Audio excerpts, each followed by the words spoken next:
स्पष्टीकरण. गुरुत्वाकर्षण. गुरुत्वाकर्षणाचे बल एक वैश्विक बल असून ते केवळ पृथ्वीवरील दोन वस्तूंमध्येच नव्हे तर कोणत्याही दोन खगोलीय वस्तूंमध्ये प्रयुक्त होते. गुरुत्वाकर्षणाचा शोध. गुरुत्वाकर्षणाचा शोध जो आहे तो सर आयझॅक न्यूटन यांनी लावलेला आहे. ते असे म्हणतात की झाडावरून खाली पडत असलेले सफरचंद पाहिल्यामुळे त्यांना हा शोध लागला. सर्व सफरचंदे खालीच क्षितिज लंब दिशेने का पडतात, तिरकी किंवा क्षितिज समान रेषेत आडवी का जात नाही, असे अनेक प्रश्न त्यांना पडले होते. बऱ्याच विचारांती असा निष्कर्ष काढला की पृथ्वी सफरचंदाला स्वतःकडे आकर्षित करीत असे. या आकर्षण बलाची दिशा केंद्र दिशेला असेल. झाडावरील सफरचंदापासून पृथ्वीच्या केंद्राकडे जाणारी दिशा ही क्षितिजलंब असल्याने सफरचंद झाडावरून क्षितिजलंब दिशेने खाली पडते. न्यूटनने विचार केला की जर हे बल वेगवेगळ्या उंचीवर असलेल्या सफरचंदावर प्रयुक्त होते तर सफरचंदाहून बऱ्याच अधिक उंचीवर पृथ्वीपासून खूप दूरवर असलेल्या चंद्रावर तसेच सूर्य, ग्रह अशा दूर दूरच्या खगोलीय वस्तूंवरही प्रयुक्त होत असेल. बल व गती. एखाद्या वस्तूच्या वेगाच्या परिमाणात किंवा गतीच्या दिशेत बदल घडवून आणण्यासाठी त्यावर बल प्रयुक्त होणं आवश्यक असतं. वर्तुळाकार गती व अभिकेंद्री बल. वर्तुळाकार गती व अभिकेंद्री बल समजावून घेण्यासाठी पुढील प्रयोग करूया. प्रयोग. एक दगड एका दोरीच्या टोकाला बांधा, दुसरे टोक हातात धरून गोल फिरवा, जेणेकरून दगड एका वर्तुळावरून फिरेल. त्या दगडावर काही बल प्रयुक्त असेल का? निरीक्षण.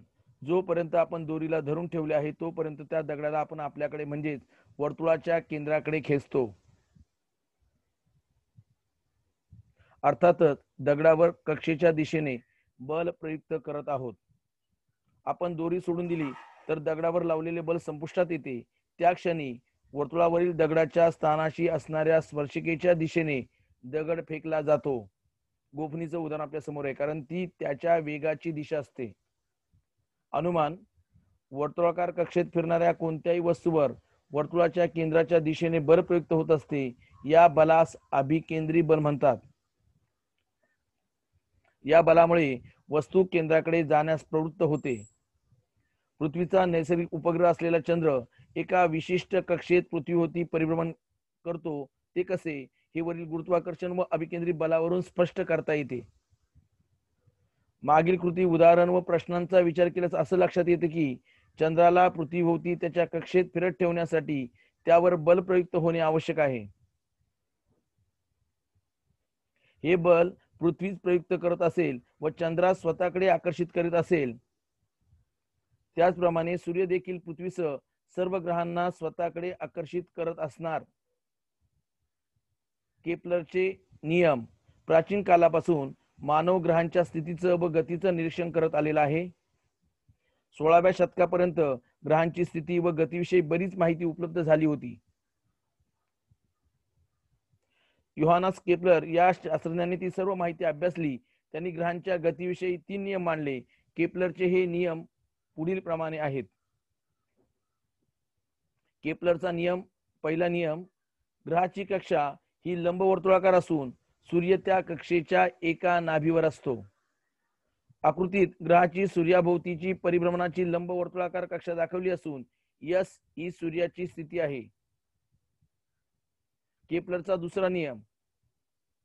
ग्रहाला सूर्याशी जोडणारी सरळ रेषा ही समान कालावधीमध्ये समान क्षेत्रफळ व्यापन करते. आकृतीत ए बी व सी डी ही ग्रहाने समान कालावधीत पार केलेली अंतरे आहेत. आकृतीत मधील एस सी एस या सरळ रेषा एका कालावधीमध्ये समान क्षेत्रफळ व्यापतात. अर्थातच एस बी व सी एच डी ही क्षेत्रफळे समान आहेत. केपलरचा तिसरा नियम. सूर्याची परिक्रमा करणाऱ्या ग्रहाच्या आवर्तकालाचा वर्ग ग्रहाच्या सूर्यापासूनच्या सरासरी अंतराच्या घनाला समानुपाती असतो. म्हणजे ग्रहाचा आवर्तकाल हा टी असेल व सूर्यापासून त्याचं सरासरी अंतर आर असेल तर T is directly proportional to T चा वर्ग बरोबर आर चा घन. म्हणजे या ठिकाणी आपल्याला टीचा वर्ग छेद आर चा घन बरोबर के स्थिरांक. केपलरचे हे नियम गुरुत्वाकर्षणाचा सिद्धांत मांडताना उपयोगी ठरले.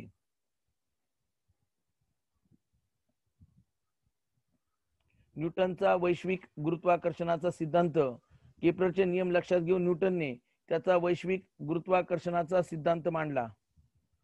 या सिद्धांतानुसार विश्वातील प्रत्येक वस्तू इतर प्रत्येक वस्तूला ठराविक बलाने आकर्षित करत असते. हे बल एकमेकांना आकर्षित करणाऱ्या वस्तूच्या वस्तुमानाच्या गुणाकाराशी समानुपाती आणि त्यामधील अंतराच्या वर्गाशी व्यस्तानुपाती असते. दोन वस्तूमधील बल जीचं मूल्य आकृतीमध्ये m1 आणि m2 वस्तुमान असलेल्या दोन वस्तू आहेत. d हे त्यांच्यामधील अंतर आहे. या दोन वस्तूमधील गुरुत्वीय आकर्षण बल F हे गणितीय भाषेत खालील प्रमाणे लिहिता येते. F is directly proportional to m1 m2 छेद d चा वर्ग. म्हणजेच F बरोबर G m1 m2 छेदस्थानी d चा वर्ग.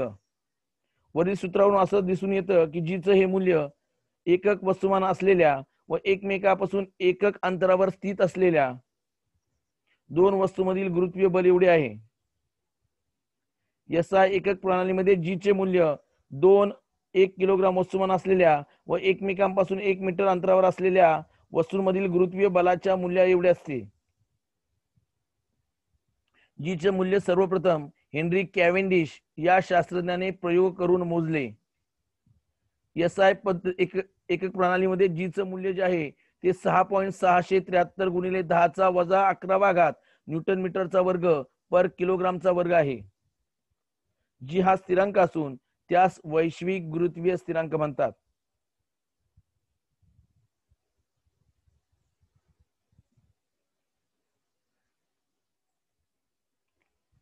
गुरुत्वीय बल F दोन वस्तूंपैकी जर एका वस्तूचे वस्तुमान दुप्पट केले तर नियमाप्रमाणे त्यामधील गुरुत्वीय बल सुद्धा दुप्पट होईल.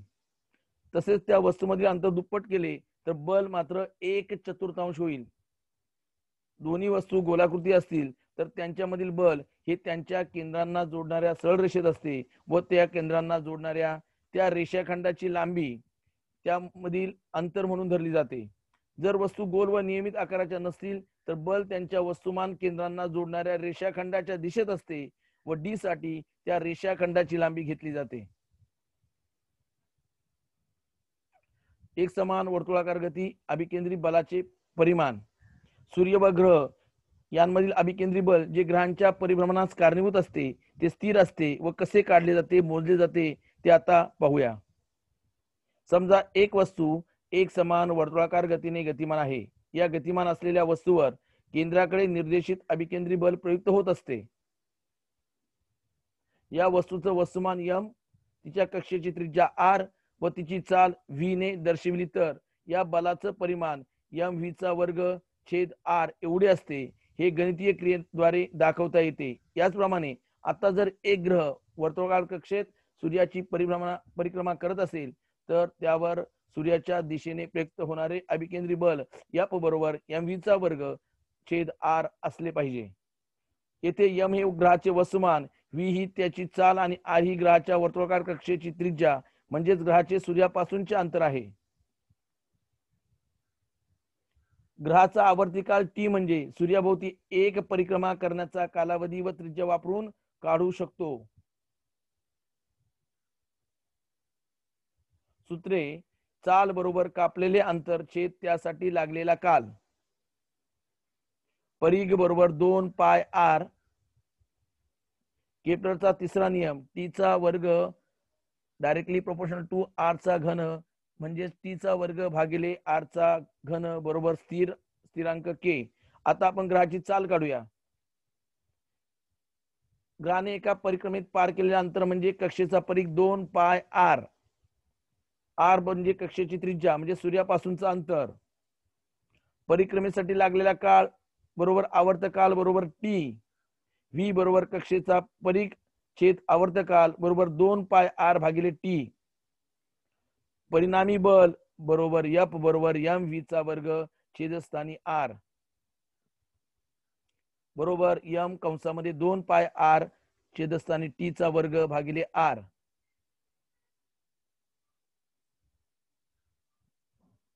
बरोबर 4m टी चा वर्ग आर भागिले टी चा वर्ग. यास आर वर्गने गुणल्यास व गुणल्यावर वर भागल्यावर आपणास काय मिळते? एफ बरोबर 4m टी चा वर्ग छेदस्थानी आर वर्ग गुणिले आर चा घन कंसामध्ये टी चा वर्ग कंसाच्या बाहेर आर चा वर्ग आर. केपलरच्या तिसऱ्या नियमाप्रमाणे T2 भागिले आर चा घन बरोबर के स्थिर असते, म्हणून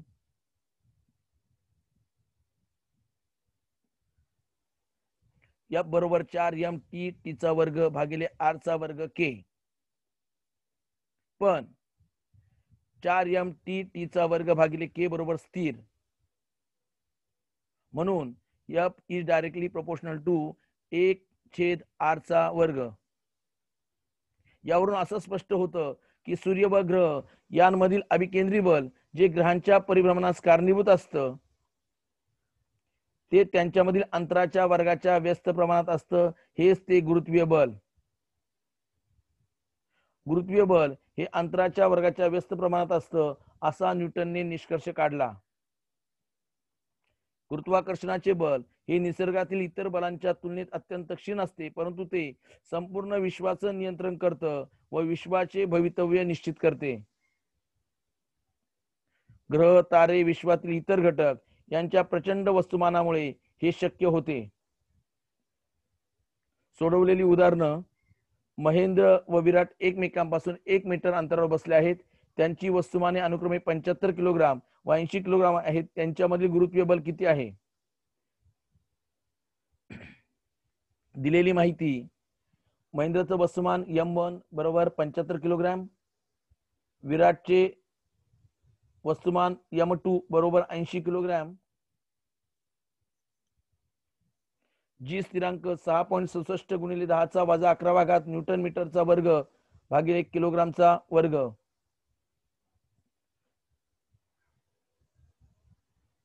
जी स्थिरांक जो आहे आता आपल्याला दिलेला आहे, एफ बरोबर गुरुत्वीय बलाचं मूल्य काढायचं आहे न्यूटनच्या सिद्धांतानुसार.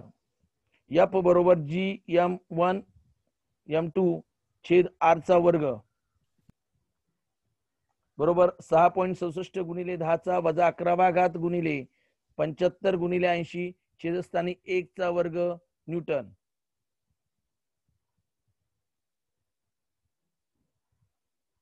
न्यूटन हे बलाचे एकक आहे. एफ बरोबर 6.67 गुणिले 10⁻11 गुणिले 6000 न्यूटन. याला सरळ दिल्यानंतर एफ बरोबर 4.002 गुणिले 10⁻7 न्यूटन. महेंद्र व विराट दरम्यान गुरुत्वीय बल असेल 4.002 गुणिले 10⁻7 न्यूटन इतके असेल. उदाहरण 2. वरील उदाहरणामध्ये महेंद्रचा बाक घर्षणरहित असेल तर विराम अवस्थेपासून सुरू झाल्यावर 1 सेकंदानंतर महेंद्रचा विराटकडे सरकण्याचा वेग किती असेल? तो वेग कालानुसार बदलेल काय व कसा? दिलेली माहिती. महेंद्रवरील प्रयुक्त बल बरोबर 4.002 गुणिले 10⁻7 न्यूटन.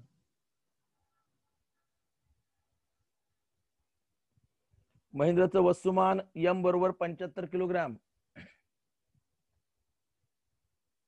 न्यूटनच्या गतिविषयक दुसऱ्या नियमानुसार महेंद्रवरील बलामुळे त्याचे होणारे त्वरण बरोबर ए बरोबर F छेद m. F 4.002 गुणिले 10⁻7 वस्तुमान आहे 75 भागिले 75.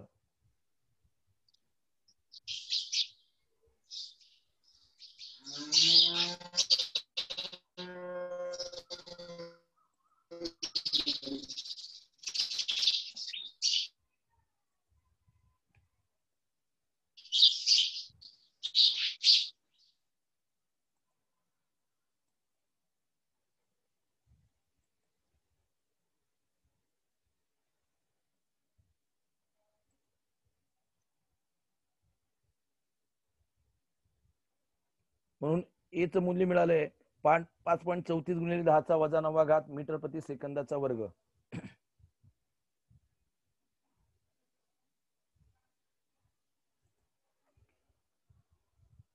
वरील उदाहरणामध्ये महेंद्रचा बाग घर्षणरहित असेल तर विरामावस्थेतून सुरू झाल्यावर 1 सेकंदानंतर महेंद्रचा विराटकडे सरकण्याचा वेग किती असेल? तो वेग कालानुसार बदलेल काय व कसा? आता न्यूटनचे पहिले समीकरण वापरून महेंद्रचा 1 सेकंद असणारा वेग काढूया. यामध्ये पहिलं समीकरण जे आहे न्यूटनचं गतिविषयक पहिलं समीकरण आहे v बरोबर u अधिक at. v बरोबर u अधिक at.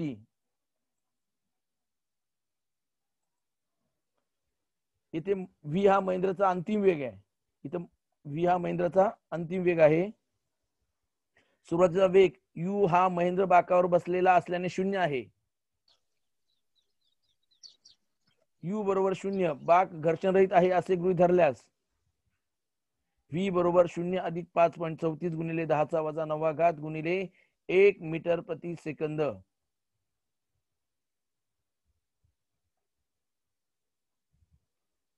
महेंद्रचा 1 सेकंदानंतरचा वेग असणारे 5.34 गुणिले 10⁻⁹ मीटर प्रति सेकंद.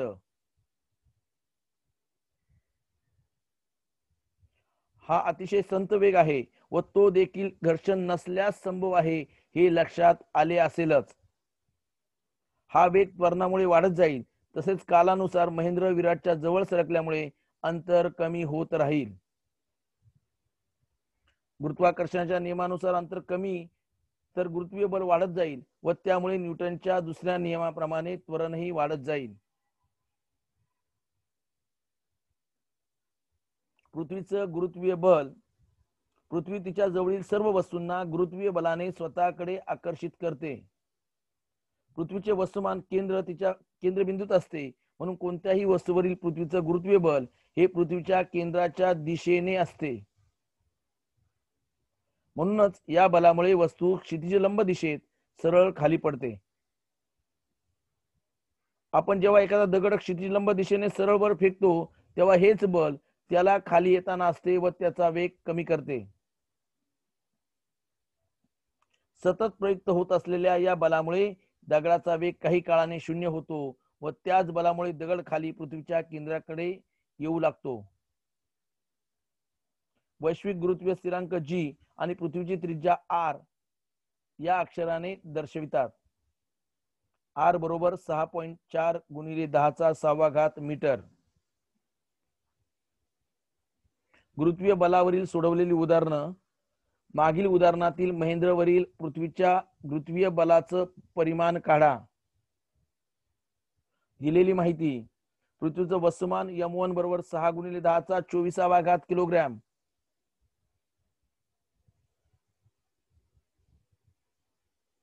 पृथ्वीची त्रिज्या r बरोबर 6.4 गुणिले 10⁻⁷ मीटर. महेंद्रचे वस्तुमान m2 बरोबर 75 किलोग्रॅम.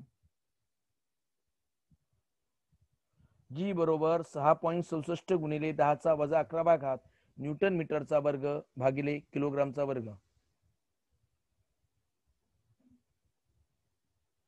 गुरुत्वीय बलाच्या सिद्धांताप्रमाणे महेंद्रावरील पृथ्वीचं गुरुत्वीय बल F बरोबर g m1 m2 भागिले r चा वर्ग. F बरोबर 6.67 गुणिले 10⁻11 गुणिले 75 गुणिले 6 गुणिले 10⁻24 भागिले 6.4 गुणिले 10⁻6 कंसाचा वर्ग न्यूटन.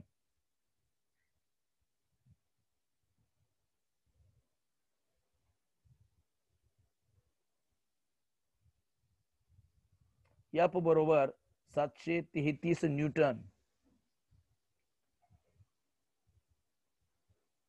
आता विराम अवस्थेतून सुरू करून पृथ्वीच्या गुरुत्वीय बलामुळे उंचीवरून खाली पडत असल्यास 1 सेकंदानंतर महेंद्राचा वेग किती असेल? दिलेली माहिती. महेंद्राचा सुरुवातीचा वेग u बरोबर 0 मीटर प्रति सेकंद. त्याच्यावरील गुरुत्वीय बल F बरोबर 733 न्यूटन. महेंद्रचे वस्तुमान m बरोबर 75 किलोग्रॅम. t कालावधी 1 सेकंद. महेंद्रचे त्वरण ए बरोबर एफ भागिले एम 733 भागिले 75 मीटर प्रति सेकंदाचा वर्ग बरोबर 9.77 मीटर प्रति सेकंदाचा वर्ग महेंद्रचं त्वरण. न्यूटनच्या पहिल्या समीकरणाप्रमाणे व्ही बरोबर यू अधिक एटी महेंद्रचा 1 सेकंदानंतरचा वेग व्ही बरोबर 0 अधिक 9.77 गुणिले 1 म्हणजेच व्ही बरोबर 9.77 मीटर प्रति सेकंद.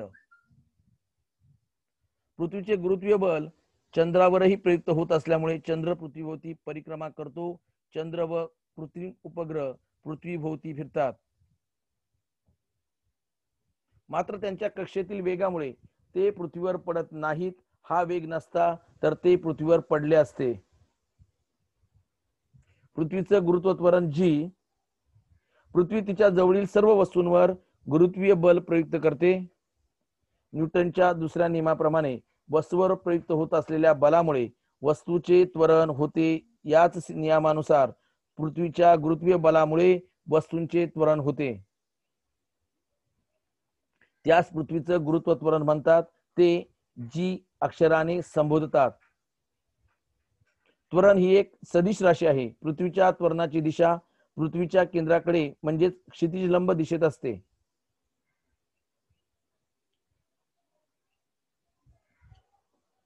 पृथ्वीच्या पृष्ठभागावरील जीचं मूल्य पृथ्वीच्या केंद्रापासून आर अंतर असलेल्या यम वस्तुमानाच्या वस्तूवरील गुरुत्वीय बल एफ व त्या वस्तूचं त्वरण जी खालील दाखवल्याप्रमाणे काढता येईल. एफ बरोबर जी एम एम छेद आर चा वर्ग. इथे एम हे पृथ्वीचं वस्तुमान आहे. एफ बरोबर एम जी म्हणून एम जी बरोबर जी एम एम छेदस्थानी आर चा वर्ग. जी बरोबर जी एम भागिले आर चा वर्ग.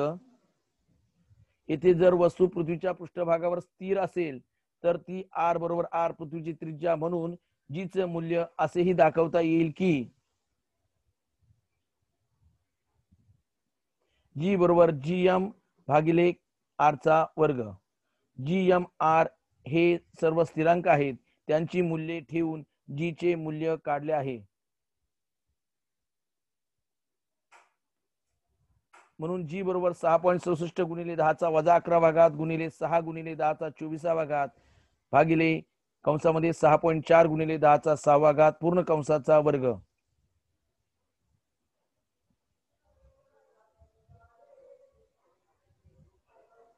बरोबर 9.77 मीटर प्रति सेकंदाचा वर्ग. जी बरोबर 9.77 मीटर प्रति सेकंदाचा वर्ग. जी चे एसआय एकक मीटर प्रति सेकंदाचा वर्ग म्हणजे त्वरणाचे एकक आहे. हे त्वरण एम व आर वर अवलंबून असल्याने ते पृथ्वीवरील कोणत्याही वस्तूसाठी समान असते व वस्तूच्या कुठल्याही गुणधर्मावर अवलंबून नसते. जी च्या मूल्यात होणारे बदल पृथ्वीच्या पृष्ठभागावरील बदल पृथ्वीच्या पृष्ठभागावरील सर्व ठिकाणचे मूल्य समान नसते. याचे कारण पृथ्वीचा आकार पूर्णपणे गोल नसून तो ध्रुवांजवळ थोडा चपटा तर विषुववृत्तावर थोडा फुगीर आहे.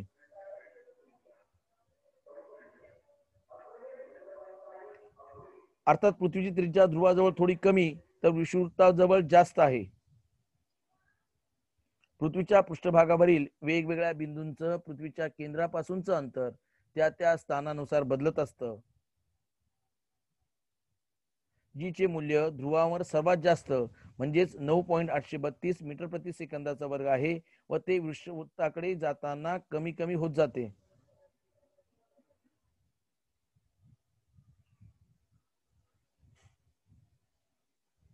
विषुववृत्तावर जी चे मूल्य सर्वात कमी म्हणजेच 9.78 मीटर प्रति सेकंदाचा वर्ग आहे. जीच्या मूल्यात होणारे बदल उंचीनुसार बदल पृथ्वीच्या पृष्ठभागाच्या वर जात असताना बिंदूचे केंद्रापासूनचे अंतर वाढत जाते व जी चे मूल्य कमी होत जाते. मात्र वस्तूची उंची पृथ्वीच्या त्रिज्येच्या तुलनेत खूप कमी असल्याने जी मधील होणारा बदल अल्प असतो.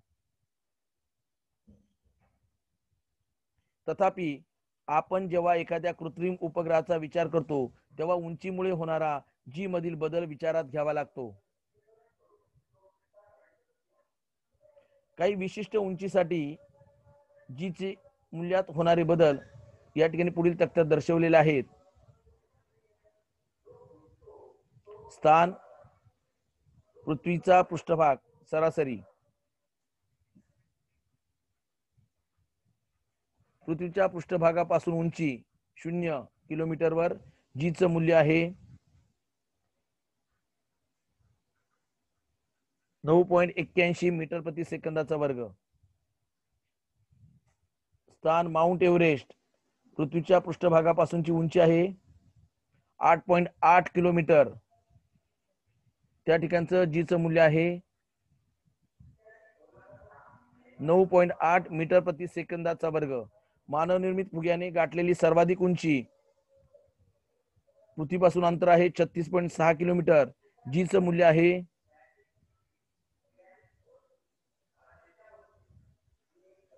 9.77 मीटर प्रति सेकंदाचा वर्ग. अंतराळ यानाची कक्षा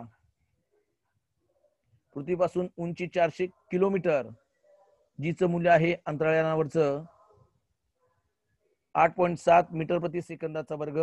दळणवळण उपग्रहाची कक्षा, सॅटेलाइटची कक्षा 35,700 किलोमीटर पृथ्वीपासून दूर, त्यावरचं जी चं मूल्य आहे 0.225 मीटर प्रति सेकंदाचा वर्ग. जीच्या मूल्यात होणारे बदल जे आहे ते खोलीनुसार पृथ्वीच्या आत जात असताना देखील जीचं मूल्य बदलत राहतं. येथे पृथ्वी केंद्राच्या जवळ गेल्यामुळे वस्तूवर गुरुत्वीय बल प्रयुक्त करणारा पृथ्वीचा भाग कमी होतो. याचा परिणाम म्हणून पृथ्वीच्या आत जात असताना खोलीनुसार जीचं मूल्य कमी होत जातं. प्रत्येक ग्रह व उपग्रह यांचं वस्तुमान व त्रिज्या भिन्न असल्याने त्यांच्या पृष्ठभागावरील जी चे मूल्य वेगवेगळे असते. चंद्राचे गुरुत्वीय बल हे पृथ्वीच्या गुरुत्वीय बलाच्या 1/6 असते. वस्तुमान आणि वजन. वस्तुमान कोणत्याही वस्तूचं वस्तुमान म्हणजे त्यामध्ये असलेल्या द्रव्य संचयाचे मापन होय. याचे SI एकक किलोग्राम आहे. वस्तुमान ही अदिश राशी आहे. याचे मूल्य सगळीकडे सारखेच असते. दुसऱ्या एखाद्या ग्रहावर देखील त्याचे मूल्य बदलत नाही. न्यूटनच्या पहिल्या नियमानुसार वस्तुमान हे वस्तूच्या जडत्वाचे गुणात्मक माप आहे. म्हणजे वस्तुमान जितके जास्त तितके जडत्व जास्त. वस्तुमान व वजन एखाद्या वस्तूला पृथ्वीच्या गुरुत्वीय बलाने आकर्षित करते, त्या बलाला वजन असे म्हणतात. m वस्तुमान असलेल्या वस्तूवरील पृथ्वीचं गुरुत्वीय बल F. वजन W बरोबर F बरोबर mg. जी चे मूल्य G बरोबर gm भागिले r चा वर्ग. वजन हे बल असल्याने त्याचे SI एकक न्यूटन आहे. वजन हे बल असल्याने ती एक सदिश राशी आहे. या बलाची दिशा पृथ्वीच्या केंद्राकडे असते. जी चे मूल्य सगळीकडे सारखेच नसल्यामुळे वस्तूचे वजन स्थानाप्रमाणे बदलते, पण तिचे वस्तुमान मात्र सर्व स्थानावर एक समान असते. या ठिकाणी पहा, एखाद्या वस्तूचं वस्तुमान जर 120 किलोग्राम असेल तर त्याचं वजन 200 न्यूटन भरते. आता यावरील एक उदाहरण आपण सोडूया. जर एका व्यक्तीचं वजन पृथ्वीवर 750 न्यूटन असेल तर चंद्रावर तिचे वजन किती असेल? चंद्राचे वस्तुमान पृथ्वीच्या वस्तुमानाच्या 1/81 पट आहे व चंद्राची त्रिज्या पृथ्वीच्या त्रिज्येच्या 1/3.7 पट आहे. म्हणजे चंद्र लहान आहे. दिलेली माहिती. व्यक्तीचे पृथ्वीवरील वजन 750 न्यूटन. पृथ्वीचे वस्तुमान ई व चंद्राचे वस्तुमान एम मानूया. पृथ्वीच्या व चंद्राच्या वस्तुमानाचं गुणोत्तर मास ऑफ अर्थ, ई म्हणजे अर्थ आणि एम म्हणजे मून, ई छेद एम बरोबर 81. पृथ्वीचे ई व चंद्राच्या एम त्रिज्यांचे गुणोत्तर ई छेद एम बरोबर 3.7. समजा त्या व्यक्तीचे वस्तुमान एम किलोग्राम आहे, तर वस्तूवरील वजन बरोबर mg होईल. mg बरोबर 750 न्यूटन दिले आहे.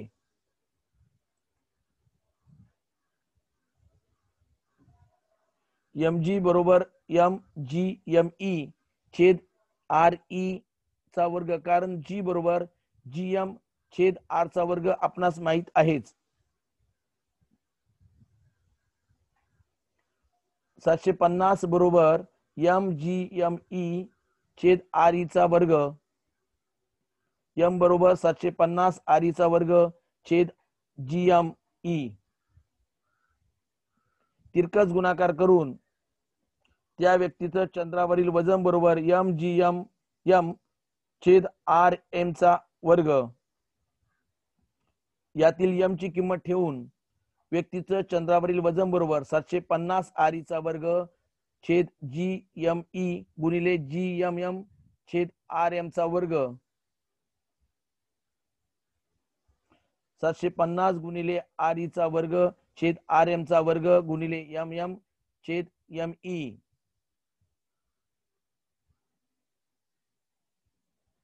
बरोबर 750 गुणिले 3.7 चा वर्ग गुणिले 1/81 बरोबर 126.8 न्यूटन. म्हणजे चंद्रावरती त्या व्यक्तीचं वजन कमी भरेल. चंद्रावरील वजन पृथ्वीवरील वजनाच्या जवळजवळ 1/6 आहे. चंद्रावरील त्वरण हे पृथ्वीवरील त्वरणाच्या 1/6 असते. मुक्त पतन समजून घेण्यासाठी एक साधा प्रयोग करूया. एक लहान दगड हातात धरा. आपण हातात धरलेल्या दगडावर पृथ्वीचं गुरुत्वीय बल प्रयुक्त होत आहेच, परंतु आपल्या हाताने विरुद्ध दिशेने लावलेले बल त्याला संतुलित करत आहे व तो दगड स्थिर आहे. आपण हातातून दगड सोडून दिल्यावर दगडावर केवळ गुरुत्वीय बल प्रयुक्त होते